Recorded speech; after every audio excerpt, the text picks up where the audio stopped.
ગણિત ધોરણ 7 પ્રકરણ 1 પૂર્ણાંક સંખ્યાઓ ભાગ 1 ભાગ 1 ની અંદર આપણે ધોરણ 6 ની અંદર પૂર્ણાંક સંખ્યાઓ નામનું પ્રકરણ શીખી ગયા છે, છઠ્ઠું પ્રકરણ, અને બીજું પ્રકરણ શીખી ગયા પૂર્ણ સંખ્યાઓ. આપણે એમને યાદ કરવાનું છે અને સમજવાનું છે, કારણ કે ધોરણ 7 ની અંદર જે આપણે પ્રકરણ શીખવાનું છે, પહેલું પ્રકરણ, એની અંદર આપણે આ પૂર્ણાંક સંખ્યાઓ માટે સરવાળા, બાદબાકી, ગુણાકાર અને ભાગાકારના ગુણધર્મો શીખવાના છે.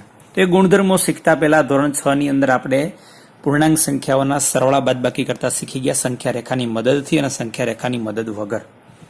તો આપણે એ બધું જ ભાગ એક આખો છે એ આપણે પુનરાવર્તન કરવાનું છે, કારણ કે એ પાયાની વાત છે. જ્યાં સુધી આપણને આ વાત નહીં સમજાય ત્યાં સુધી આપણને એના ગુણધર્મો ઉપર આધારિત જે કંઈ સરવાળા બાદબાકી, ગુણાકાર, ભાગાકારની ક્રિયાઓ છે એ થોડીક સમજવામાં તકલીફ પડે.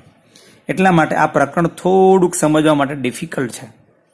કદાચ સમજવામાં આપણને કંટાળો પણ અનુભવાય, પણ છતાં આપણે આ પ્રકરણની અંદર જે દાખલાઓ છે એને ધીમે ધીમે સમજવાનો પ્રયત્ન કરવાનો છે. જેટલી પ્રેક્ટિસ વધુ કરશો એટલું તમને વધુ સમજાશે. તો ધોરણ 6 ની અંદર આપણે સૌપ્રથમ આમ તો ધોરણ 5 ની અંદર આપણે સૌપ્રથમ શીખી ગયા પ્રાકૃતિક સંખ્યાઓ. પ્રાકૃતિક સંખ્યા કેને કહેવાય? તો કે જેને આપણે ગણતરીની સંખ્યા તરીકે લીધી હતી, પ્રાકૃતિક સંખ્યા. અને અંગ્રેજીમાં એને નેચરલ નંબર કહેવાય. નેચરલ નંબરનો પહેલો અક્ષર થાય કેપિટલ N, એટલે આને N તરીકે ઓળખવામાં પણ આવે છે. તો ચોથા પાંચમા ધોરણની અંદર જે પ્રાકૃતિક સંખ્યા શીખી ગયા એમાં આપણે એકડાથી શરૂઆત કરી હતી.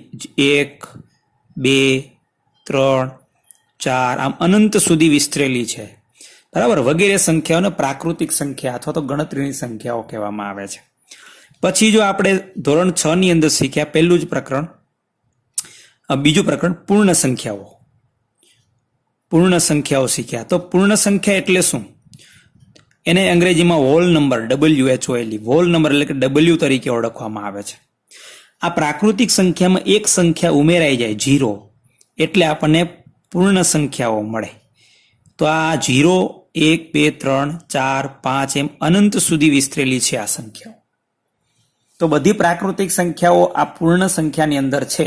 એનો અર્થ એવો થયો કે બધી જ પ્રાકૃતિક સંખ્યાને પૂર્ણ સંખ્યા કહેવાય. પણ બધી પૂર્ણ સંખ્યાઓ પ્રાકૃતિકમાં નથી, એટલે આપણે એમ ન કહી શકીએ કે બધી પૂર્ણ સંખ્યાઓને પ્રાકૃતિક સંખ્યા કહેવાય.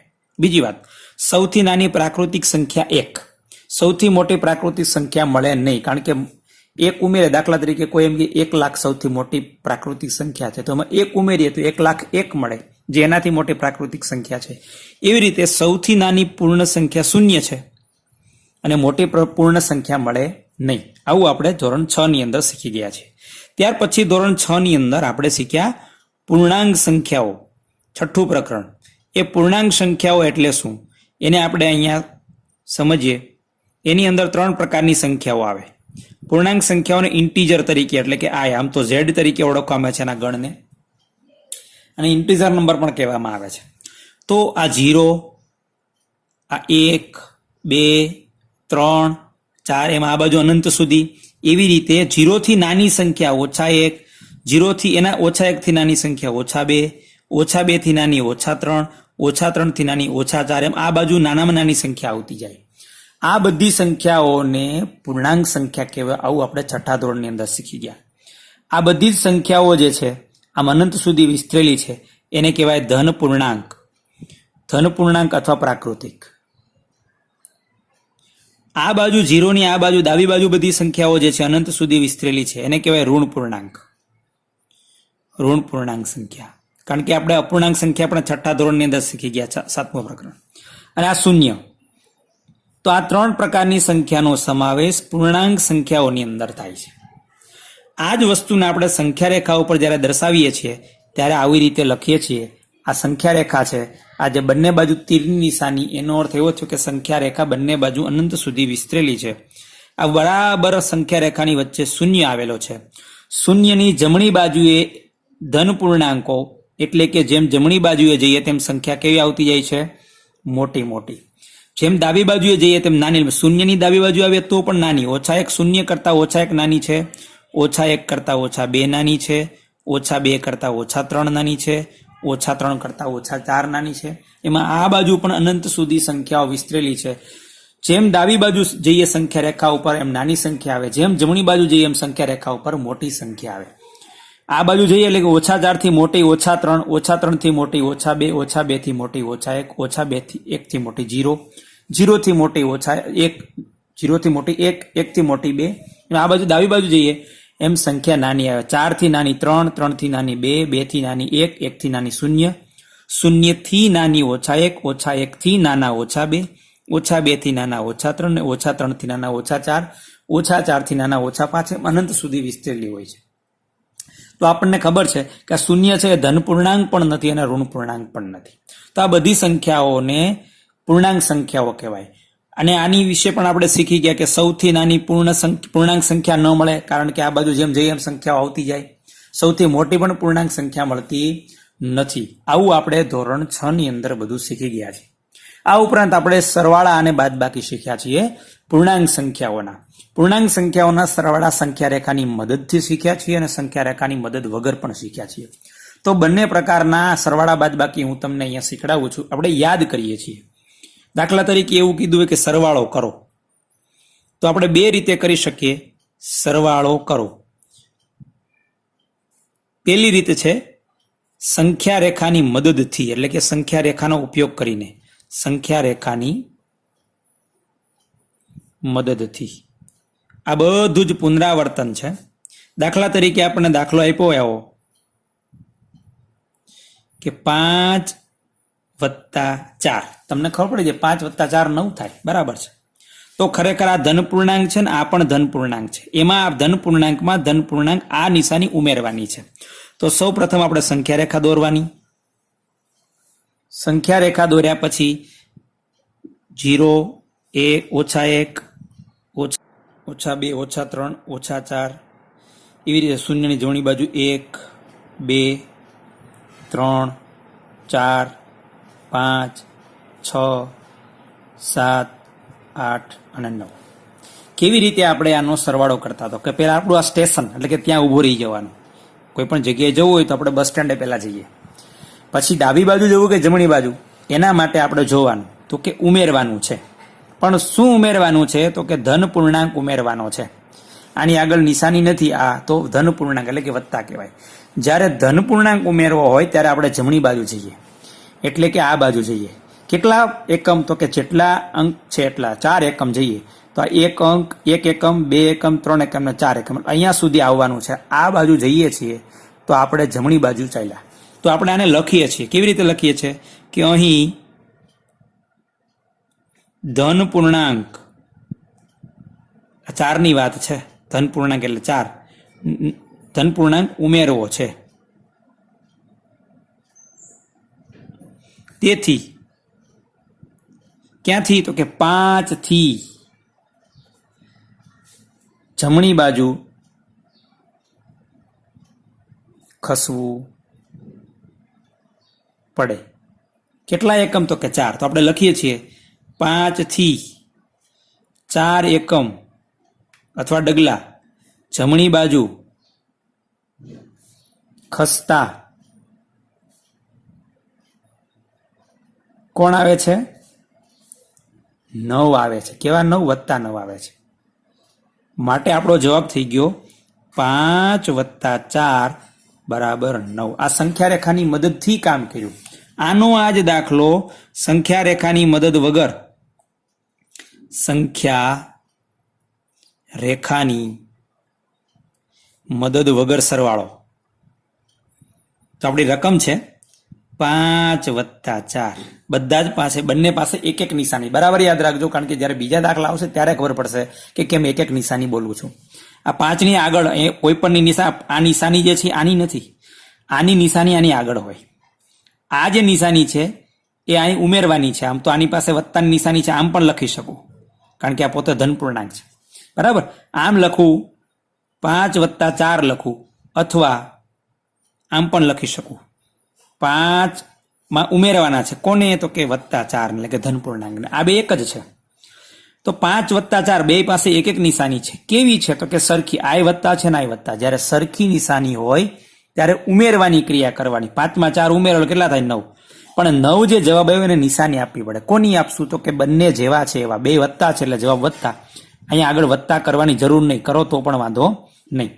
તમને ખબર પડશે કે દાખલા તરીકે આવી રીતે હોય દાખલો તો કેમ ગણવો, તો કે આની પાસે બે નિશાની છે, એ બે નિશાનીઓનો ગુણાકાર કરીને એક નિશાની લઈ આવવાની, તો 5 એમના એમ વત્તે વત્તે વત્તા વત્તે વત્તે વત્તા એટલે કે બે નિશાનીનો ગુણાકાર કર્યો એક નિશાની આવી ગઈ વત્તા 4. હવે આપણને ખબર પડે બંને પાસે એક એક નિશાની છે, આય વત્તા આય વત્તા એટલે કે બે પાસે સરખી નિશાની છે, એટલે ઉમેરવાની ક્રિયા કરવાની. 5 માં 4 ઉમેરો એટલે 9 થાય.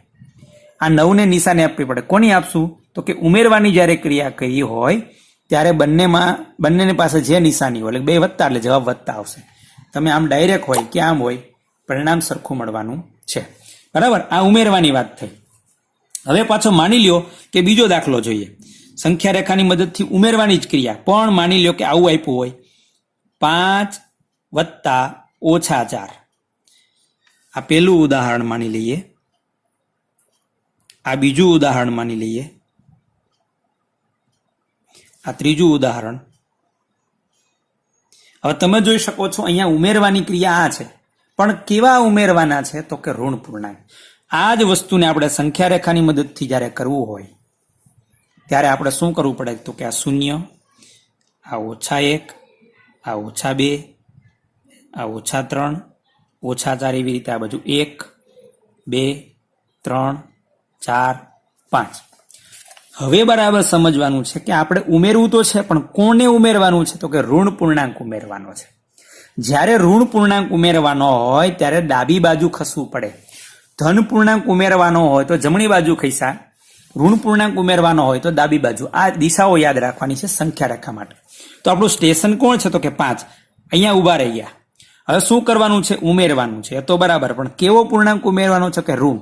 તો ઋણ ઉમેરવાનો હોય ત્યારે ડાબી બાજુ ખસવું પડે. કેટલું ખસીશું, તો કે 4 એકમ.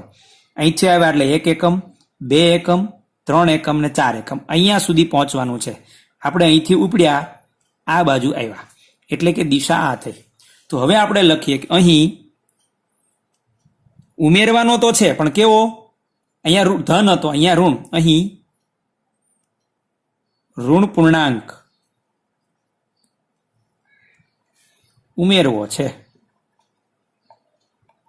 કેમાં ઉમેરવાનો છે, 5 માં. 5 થી અહીંયા લખવું પડે 4 એકમ. અહીંયા લખી દઈએ. જો ધ્યાન રાખજો, આપણે જે એકમ ખસીએ છીએ અહીંયા ઋણ લખવાનું નથી, એટલે કે અહીંયા કેમ 4 લખ્યા, 4 એકમ, તો અહીંયા ઓછા 4 એકમ નહીં લખવું, કારણ કે આપણે ડગલા જ્યારે ભરીએ છીએ એ ઋણ હોતા નથી. આપણે તો ડગલાની સંખ્યા કહેવાની, કેટલા ડગલા કઈ બાજુ હાલવાનું છે. તો આપણે લખીએ 5 થી 4, અહીં ઓછા 4 નહીં લખવું, 4 એકમ અથવા ડગલા, 4 એકમ. આ જે નિશાની છે ને ઓછાની, એ દિશા દર્શાવે છે. એટલે અહીંયા જો વત્તા હતા, ધન પૂર્ણાંક હતો, એટલે મેં જમણી બાજુ. હવે અહીંયા ઋણ નિશાની છે એટલે ડાબી બાજુ, 4 એકમ ડાબી બાજુ ખસવું પડે. હવે લખીશું 5 થી, અહીંયા પણ ઋણ નથી લખવાનું, 4 એકમ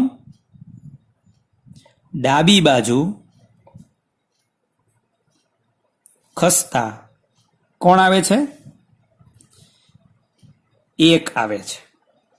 એનો અર્થ એવો થયો કે 5 માં ઓછા 4 ઉમેરો એટલે આપણને +1 જવાબ મળે. આવી રીતે સંખ્યા રેખાની મદદથી આપણે સરવાળો કર્યો, પણ ઋણ પૂર્ણાંક ઉમેર્યો. બરાબર. હવે આપણે જો આ જ વસ્તુ સંખ્યા રેખાની મદદ વગર કરવી હોય તો અહીંયા એનો જ દાખલો હું તમને બતાવું છું. રકમ એની એ જ છે, 5 વત્તા ઓછા 4. હવે અહીંયા મારે ખાસ ધ્યાન રાખવાનું છે કે જો કોઈ પાસે બે નિશાનીઓ હોય તો એ બે નિશાનીઓનો ગુણાકાર કરીને એક નિશાની લઈ આવવાની. એટલે કે જો આ 5 પાસે તો આગળ કઈ નિશાની નથી, એટલે કે વત્તાની નિશાની છે, એટલે એક જ નિશાની છે. હવે આની પાસે બે નિશાનીઓ છે, એટલે બે નિશાનીઓનો ગુણાકાર કરવાનો છે, એટલે કે વત્તે ઓછે ઓછા.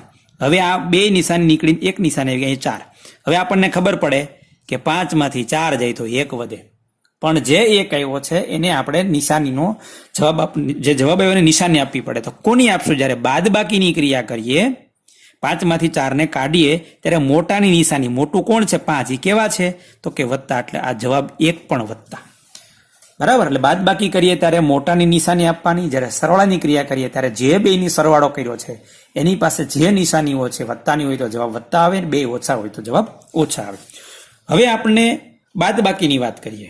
હવે અહીંયા બાદ બાકીની વાત કરીએ સંખ્યા રેખાની મદદથી અને સંખ્યા રેખાની મદદ વગર. ઉદાહરણ એનું એટલે અહીં 5 + 4 હતા, 5 + 4 એટલે કે સરવાળાની ક્રિયા હતી, એ જ જગ્યાએ આપણે બાદ બાકીની ક્રિયા. 5 માં 4 બાદ કરવા છે. કેવા? તો કે ધન પૂર્ણાંક છે, અથવા આવી રીતે પણ લખી શકીએ 5 ઓછા બાદ કરવા છે. કોને? તો કે +4 ને.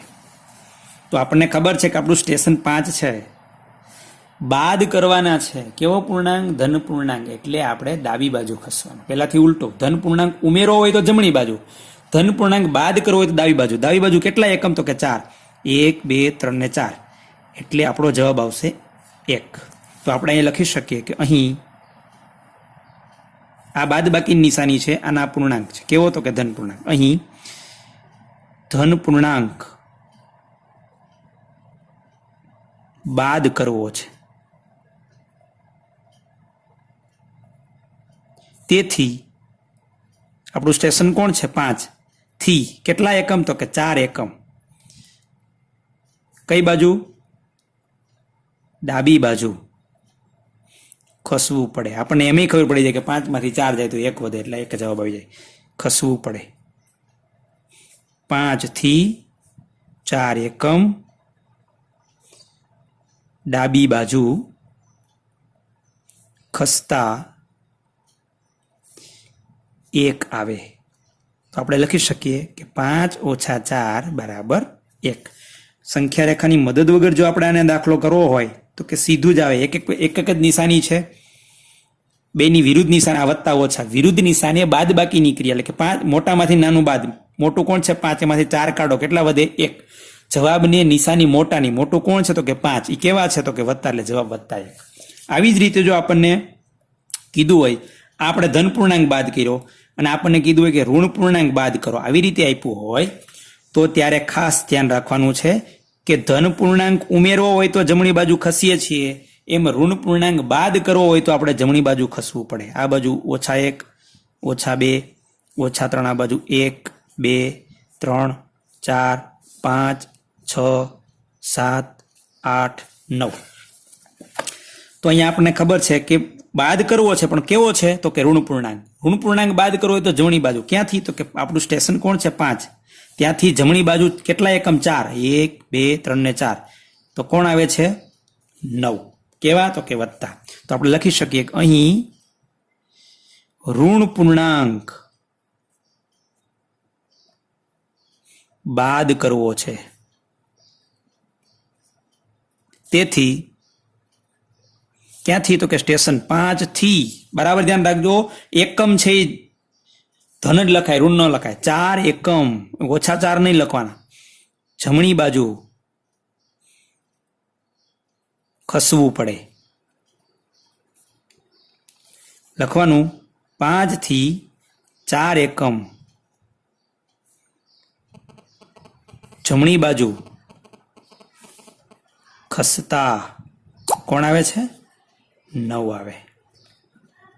તો આપણે લખી શકીએ 5 ઓછા 4 બરાબર 9. આની આ જ વસ્તુ સંખ્યા રેખાની મદદ વગર આ ત્રીજો દાખલો બાદબાકીનો, ના ચોથો દાખલો બાદબાકીનો. 5 ઓછા 4. તો સૌ પ્રથમ જોવાનું કોની પાસે બે નિશાની છે? તો કે આની પાસે. તો એ બે નિશાનીનો ગુણાકાર કરીને એક નિશાની લઈ આવવાની. આ +5 એમના એમ, ઓછે ગુણ્યા ઓછા એટલે કે ઓછે વત્તા કેટલા? તો કે 4. એટલે કે આ બે નિશાનીઓનો ગુણાકાર કર્યો એટલે વત્તા આવી ગયા. હવે આપણને ખબર પડે બે પાસે સરખી નિશાની છે, આ વત્તા ના આ વત્તા, એટલે ઉમેરવાની ક્રિયા કરવાની, એટલે કે સરવાળાની ક્રિયા. 5 ને 4 9. સરવાળાની ક્રિયા જ્યારે કે ઉમેરવાની જ્યારે ક્રિયા કરો ત્યારે બે આ જે જવાબ આવ્યો એને નિશાની આપવાની. કોની? તો કે આ બે જેવા છે. આ બે કેવા છે? તો કે આ વત્તા છે ને આ વત્તા, એટલે જવાબ કેવો? તો કે વત્તા. વત્તા દર્શાવવાની જરૂર નહીં. ઋણ હોય એટલે કે ઓછા હોય તો ખાસ લખવું પડે, એટલે કે વત્તા 9 જવાબ આવ્યો. આ સંખ્યા રેખાની મદદથી બાદબાકી કરી અને આ સંખ્યા રેખાની મદદ વગર બાદબાકી કરી. ભલે એને બાદબાકીની ક્રિયા કીધી, ખરેખર તો ઉમેરવાની ક્રિયા થઈ. આપણે એ જોવાનું નથી, પણ અગત્યની વાત એ છે કે આપણે પુનરાવર્તન કરવાનું છે. અહીંયા આપણે સંખ્યા રેખાની મદદથી અને સંખ્યા રેખાની મદદ વગર સરવાળો અને બાદબાકી કરતા શીખ્યા. એને આધારે આપણે એવું નક્કી કર્યું કે જ્યારે ધન પૂર્ણાંક ઉમેરવો હોય ત્યારે જમણી બાજુ ખસવાનું, ધન પૂર્ણાંક બાદ કરવો હોય ત્યારે ડાબી બાજુ ખસવાનું, ઋણ પૂર્ણાંક ઉમેરવો હોય ત્યારે ડાબી બાજુ ખસવાનું અને ઋણ પૂર્ણાંક બાદ કરવો હોય ત્યારે જમણી બાજુ ખસવાનું. હવે આગળ આપણે ધોરણ 7 ની અંદર ધીમે ધીમે આગળ વધીશું. આ આપણું પુનરાવર્તન હતું પણ ખૂબ અગત્યનું હતું. આ બધાને એક વખત ફરીવાર તમે તમારી રીતે રકમ લઈ અને ટ્રાય કરી જોજો અને દાખલા ગણવાનો પ્રયત્ન કરજો.